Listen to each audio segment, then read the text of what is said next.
Hello everyone, and welcome to another Proustian Shortcut, one of my quick podcasts designed to give you shortcuts to understanding the key characters and concepts in Marcel Proust's In Search of Lost Time. I'm your host, Dr. James Holden, and today we'll be looking at the character Monsieur Vinteuil.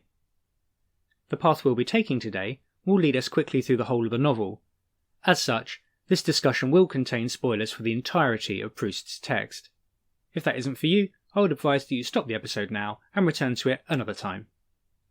And for those of you that remain, let's head out on our walk. Monsieur Vinteuil is, at the time depicted in the early pages of the search, an elderly resident of Combray whom the young narrator meets during the month of Mary celebrations. This man is father of one daughter, and was, we are told, the piano teacher of the narrator's great aunt, his grandmother's sister. More than that, he is also a composer, albeit one who is bashful about his works. The narrator describes a visit his family paid to Vinteuil's house in which, despite their desire to hear it, the composer removed his work from the music stand. Vinteuil's music goes on to be one of the central artistic reference points in the whole of the search. Specifically, we are told about two works, a sonata for violin and piano, and a later septet.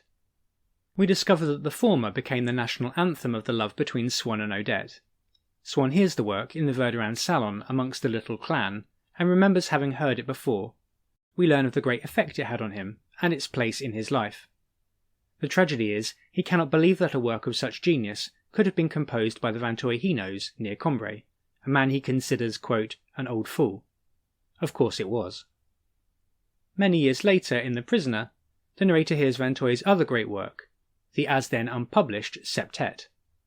Again, this listening takes place in the Vinteuil salon amongst the clan. It's a work that he links to his love for Albertine.